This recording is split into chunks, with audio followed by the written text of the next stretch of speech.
Hey, Hello. It's nice to meet you. how's it doing? Great. How are you doing? I'm doing good. Thanks for Awesome. willing to do this. Of course. Thanks for asking. Sure, it's always a pleasure. Um, Mhm. I've been wanting to interview you since my old friend on Facebook, Chris Mayak, got to interview you like a few months ago. Mm, it was a nice interview. Yeah, he's the reason why I want to interview you like I did with so many others. That's great. You're getting to interview so many people. Yeah, but anyway, I have many questions I wanted to ask you. Awesome. I hope I have all the answers. Tell me, how is it like being a voice actor in many animated shows? Well, it is so much fun. It is so much fun to get to play all these different crazy voices that live inside my head and my body. I feel like I have a little folder, like a filing cabinet of people that I've met all throughout my life. And for animation, it's like getting to do a really big version of all these people that you meet along the way. So it feels really exciting. It feels like I mean, like when you're a painter and you're like creating a painting and you just get to express yourself however you want to express yourself. And it's mostly a great time, and the people are fantastic, and it feels really fulfilling as an artist. It feels very whole and pure, and mostly it's just fun, and I feel so lucky that I get to do it. I see. So this is what you like about it, which leads me to the one most important question. How did you get into voice acting? Well, I'm a theater actor from New York originally, and so in New York, as growing up as a teenager and stuff, I had lots of opportunities to play all different kinds of characters. And I wanted to act my whole entire life. And I wasn't really making any money at it. So I had lots of day jobs. So I had, I had every kind of job. You name it, I probably did the job to pay for my habit of acting. And then a couple of my best friends moved to California and they said, come to California. That's where you'll make the money. And I was like, oh, I'm an artist. I don't need to make the money. But I came out here. I still did theater. I got onto some on-camera TV shows, and I was on an on-camera TV show called Tracy Takes On, and it was one of the Tracy Ullman shows. I don't know if you know who she is. She's an older British actress, so talented. She does all these crazy characters on camera with like facial prosthetics and wigs and things like that. And I got cast on her show to play her double, like on camera. So if she had two of her characters with a scene, she would play one and I would play the other with the prosthetics and everything else. And I would also do the voice of the character. I didn't even know that it was like a skill. I didn't know what voiceover was. I just never thought about it because I was so busy doing theater. And then when I finished that show, when the show finished on HBO, um, I met a guy who changed the whole course of my life, and he knew my work from the Tracy Ullman show. And he said, who represents your voice? And I said, oh, I'm not a singer. And he said, no, for voiceover. And I said, oh, I don't even know what that is. And he said, cartoons, video games, commercials, narration. I was like, I don't do that.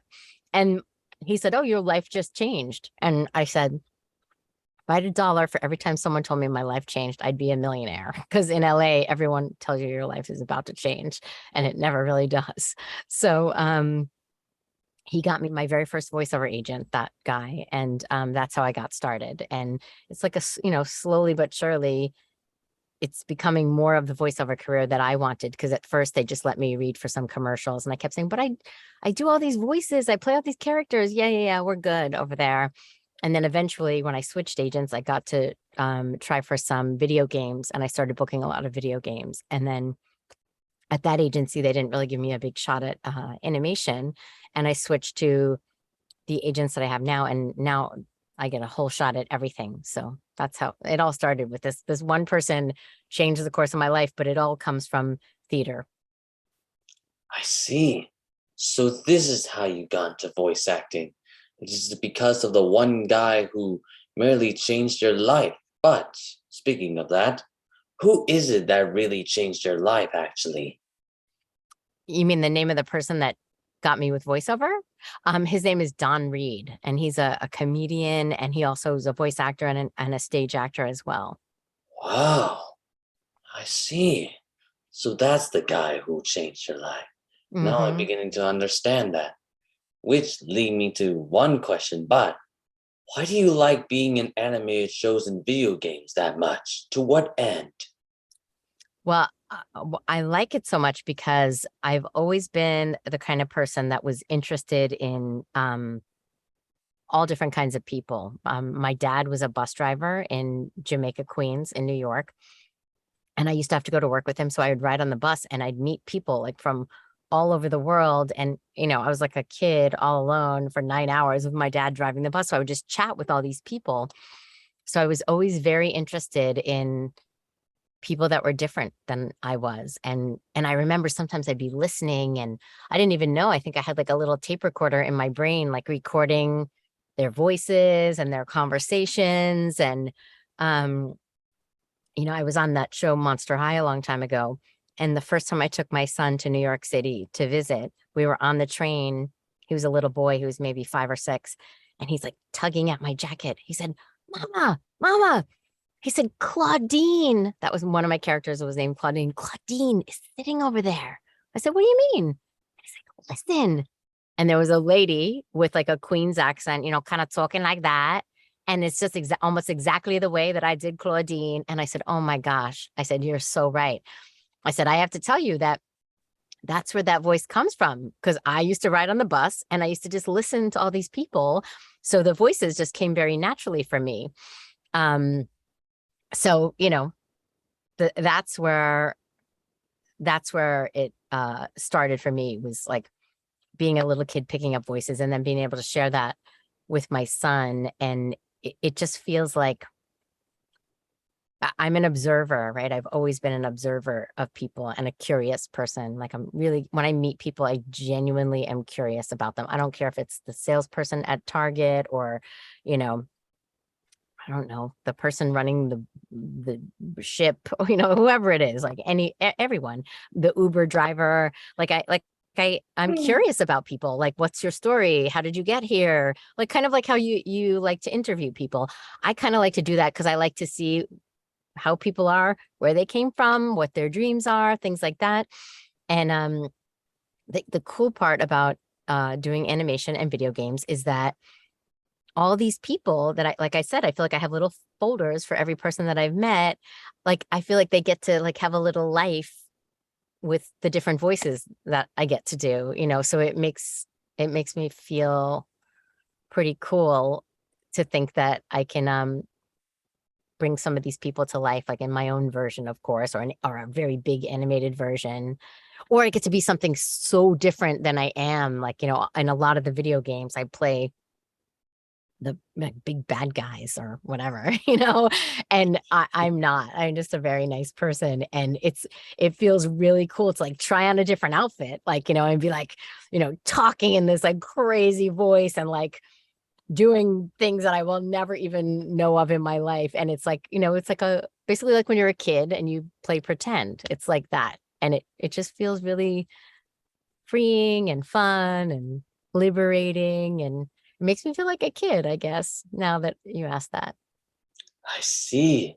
So that's why you like to be part of animated shows, because of Mm-hmm. everything you have done over the years. Which, Mm-hmm.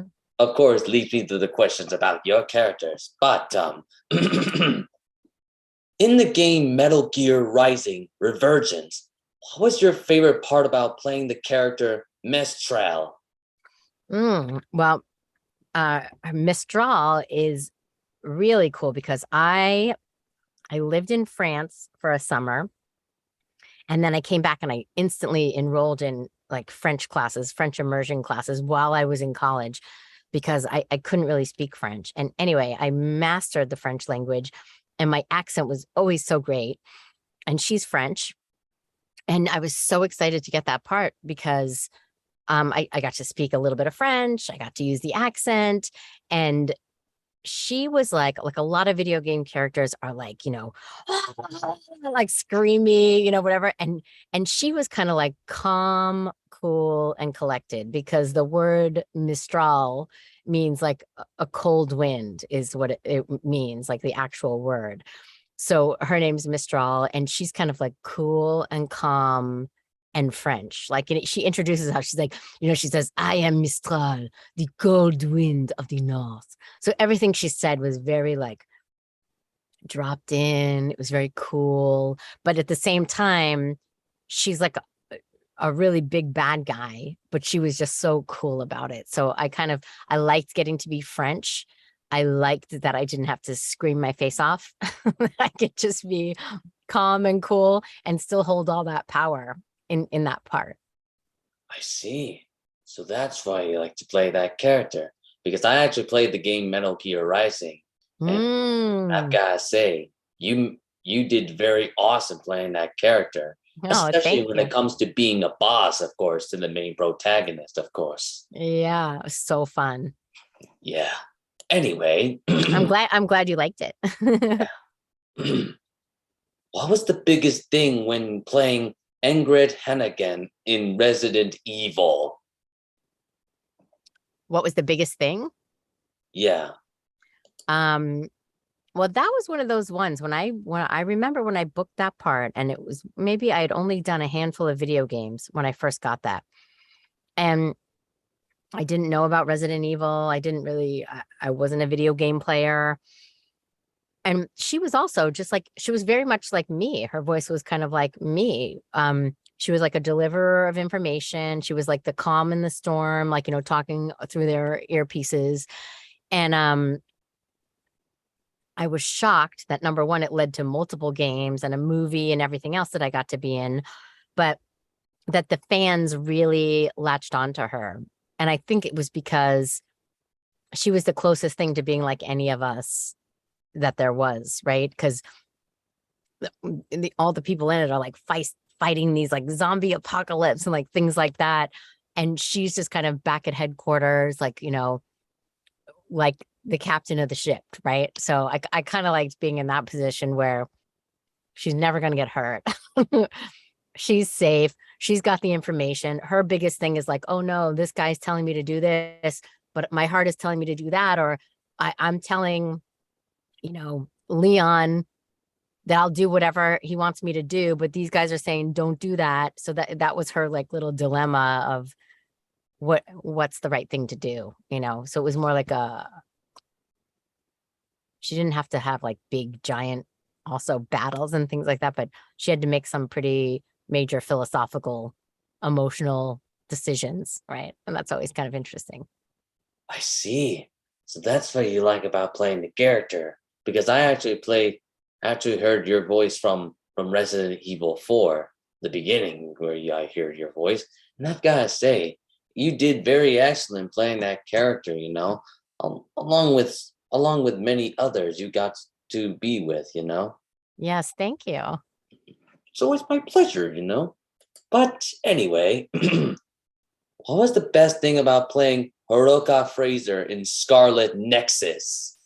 Well, that she was a little bit like Hunnigan. I mean, she was kind of like the comms voice, right? So she was kind of like, I mean, she might get way more animated than Hunnigan would, but that was just like fun because again, they're like out there battling in the world and she's kind of like chilling, she's chilling at her computer with like the info. She's got all the info. She just kind of reminded me of Hunnigan, but she had like that, like at the cuter, higher voice, like up in there, like, more like anime style.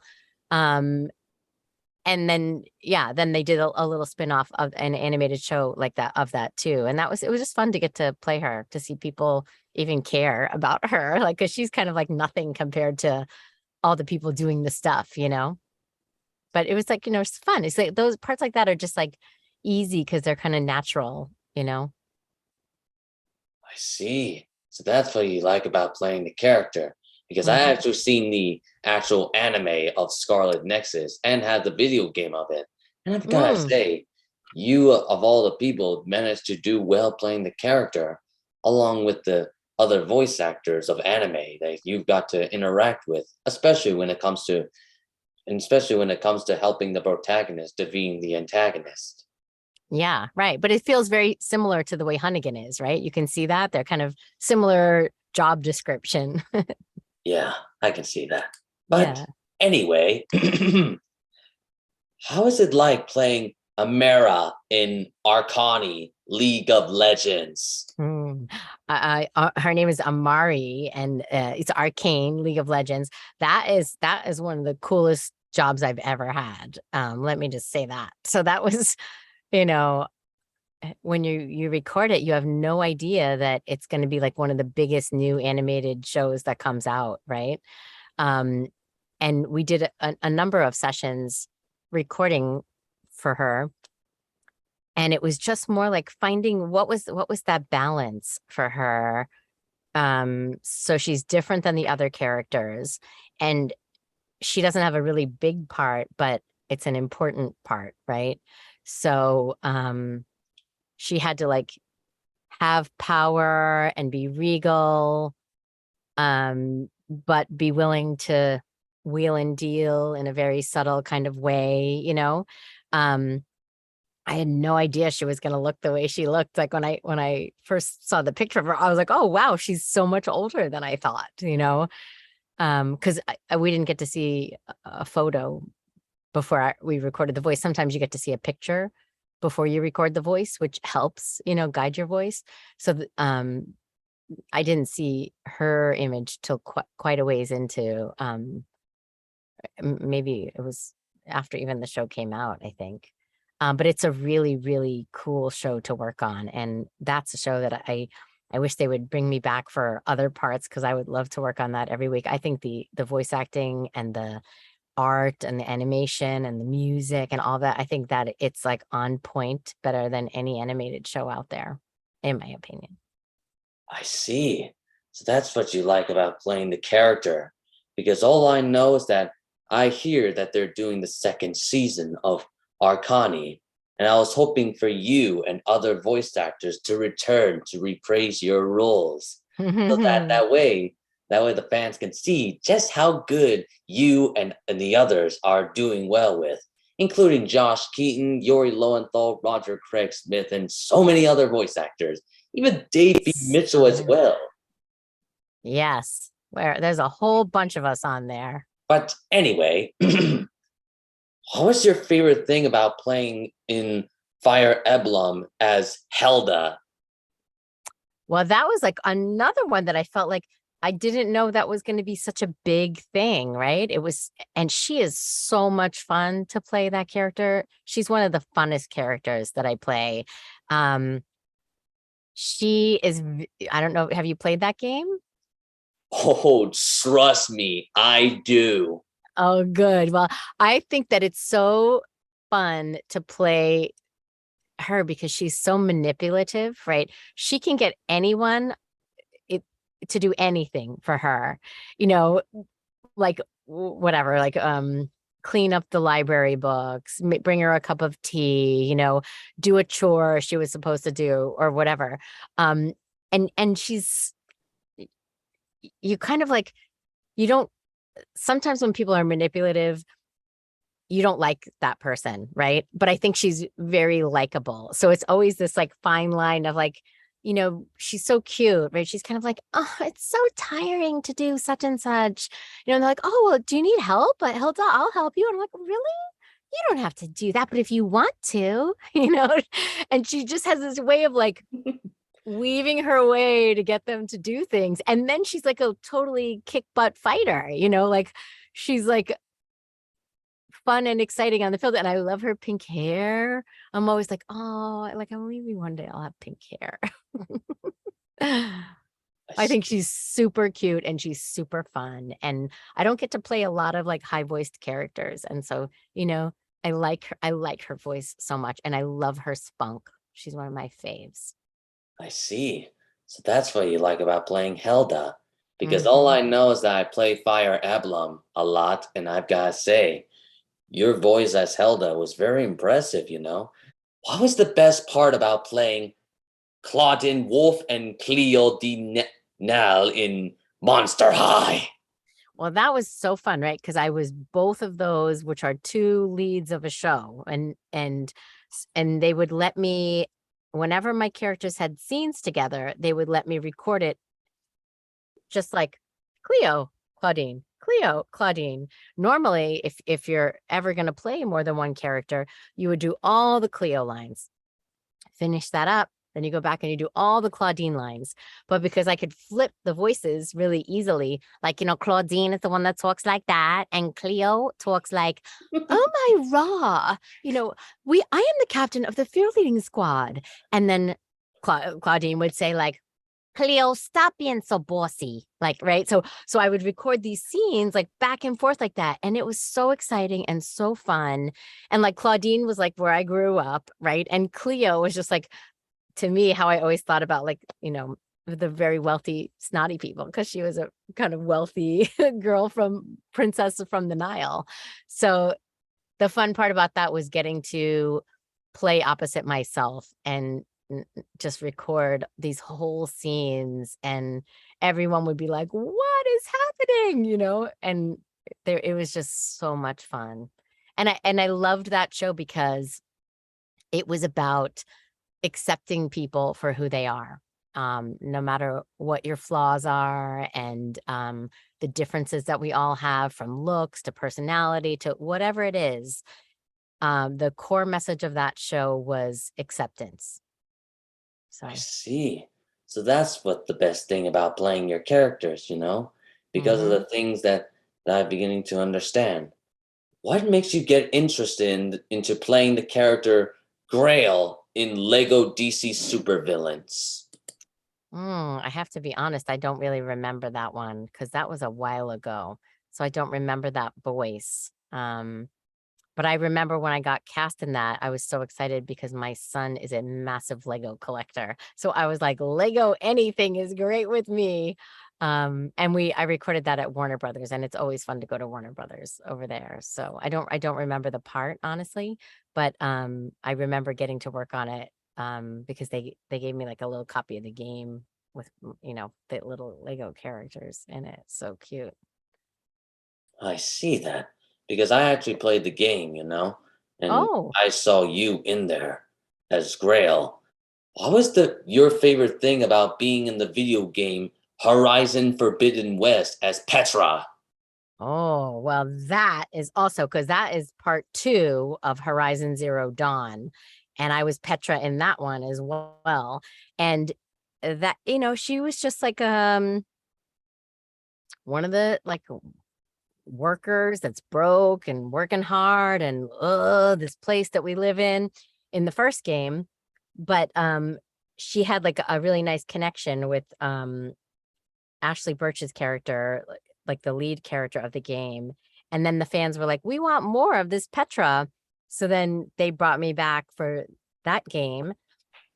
And I thought that game came out great. And I even got to do some like, body capture stuff on that one as my character, which was super cool too, because they did some of it overseas and they did a little bit here in LA.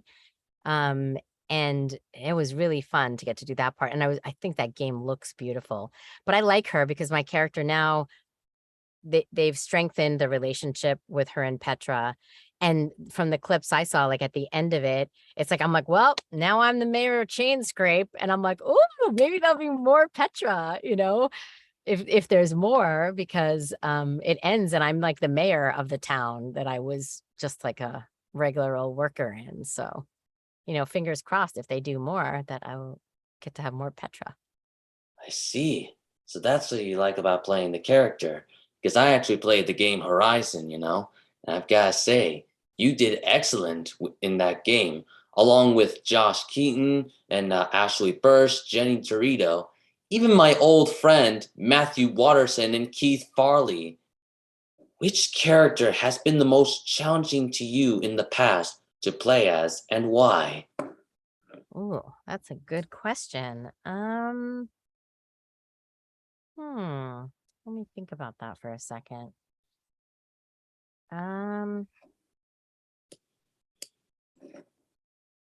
That's, I think I'd have to really give that some thought because I'm not really coming up with anything off the top of my head because they all feel challenging in a certain way, but in a good way. I've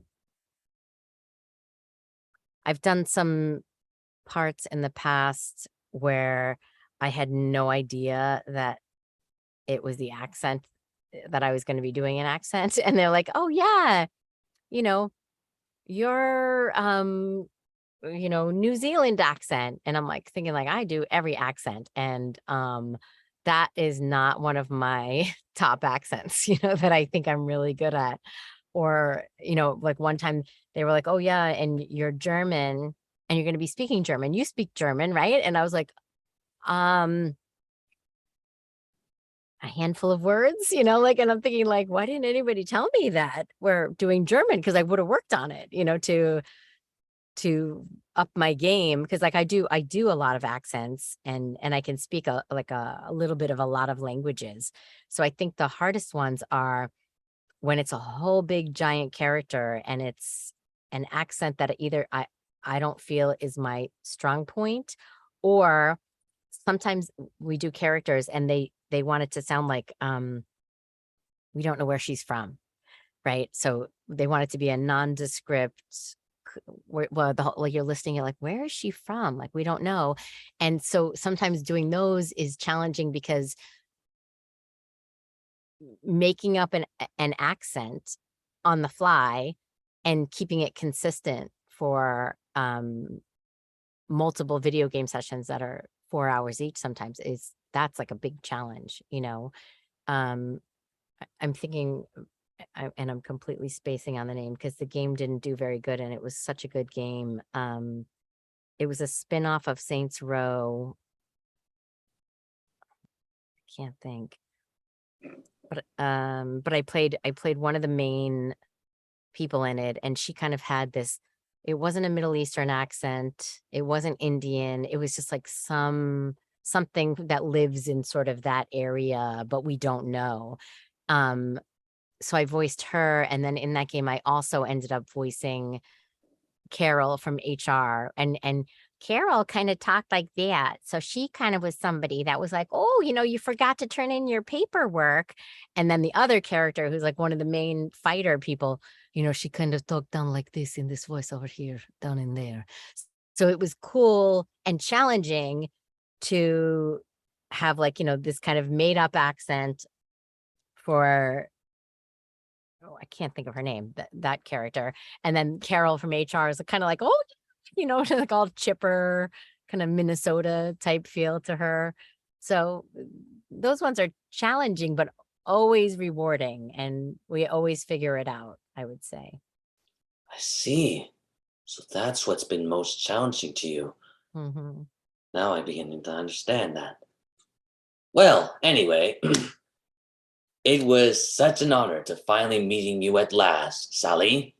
You as well. I'm so impressed with all that you do. That's great. Yeah, to be honest with you, you are one of my favorite voice actors around here, along with so many and more to come. Excellent. Well, I wish you tons of luck in, getting your that anime show off the ground that you're rallying the people for, and getting your voiceover stuff together for yourself, and continuing doing these interviews and learning more and expanding what you're doing. And thank you for keeping our voiceover world alive and out there in the world. It's nice, that people care. Sure, it's always a pleasure. Well then, I'll see you around through Instagram, Twitter, my friend. And I hope Excellent. we both meet again. Me too. You take care. Have a great day. Thank you. My pleasure. Bye-bye. Bye. Yeah. Bye.